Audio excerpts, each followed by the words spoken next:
basing, like you're saying, Rudy, you're basing yourself on the traffic and the amount of personnel in the community, or the population, how many vehicles are, Douglas doesn't have one. What it has right now is very minimal. So you're basing us as the lowest one in total cost. Like compared to Nogales or St. Luis, they already have one. They have more traffic than we do. So. But also keep in mind that San Luis was the beneficiary of some $80 million to build San Luis too. And Nogales was the beneficiary of almost $200 million for the development of Mariposa. Both of those projects are the separation of commercial from pedestrian and car traffic.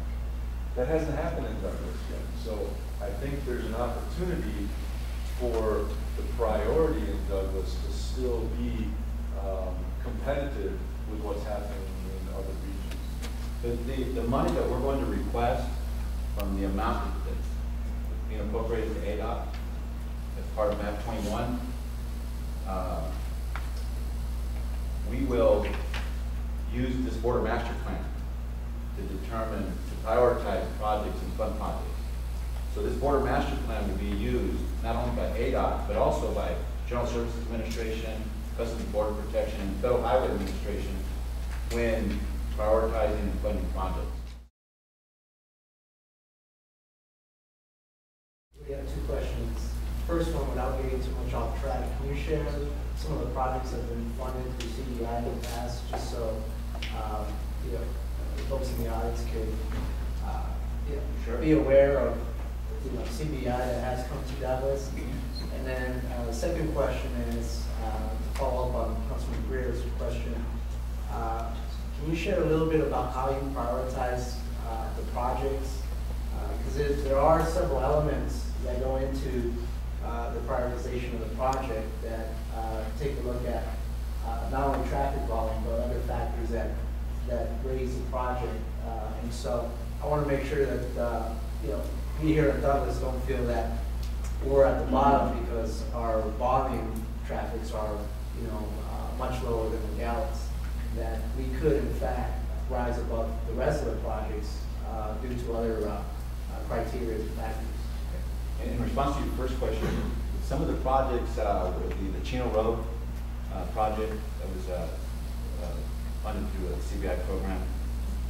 There's a project that's just got started. It's a street improvement project to improve the circulation of traffic to and from the port of entry, primarily southbound. But it's both inbound and outbound, but primarily southbound, rerouting traffic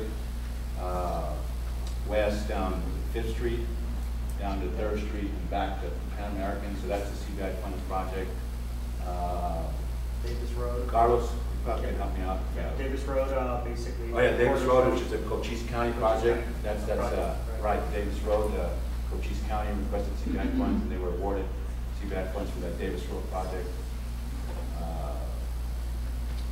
Victor, you probably know better than that. Projection study. Which other? Traffic projection Oh study. yeah, the traffic, right, the traffic forecast study. We're forecasting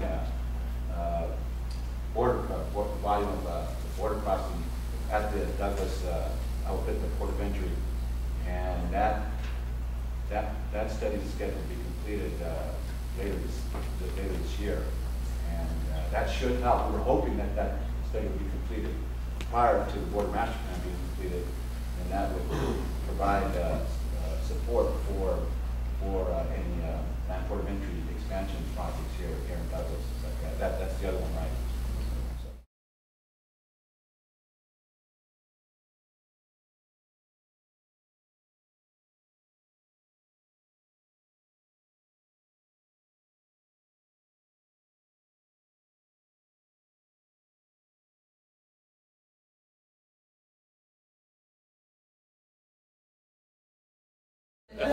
As far as improvements to be made, what would create the most benefit in the near term and the long term? We talked about that a little bit too. I mean, is there anything that we missed? safety is Well, problem. Yeah, and I'm wondering, I hope we're not so tunnel focused on a border that we're not thinking about something else, because you're talking about a 10-mile swath, right, from the border, 10 miles north, so you're not actually talking about at the border, right, or where? No, that's 25 miles. 25 miles in our area. But we are also looking at projects right at the port. And that's anything from adding one lane, northbound or southbound, to a whole new commercial port, to refurbishing the existing port. Like you mentioned, parking, there's no place to park. Some smaller, simple things that could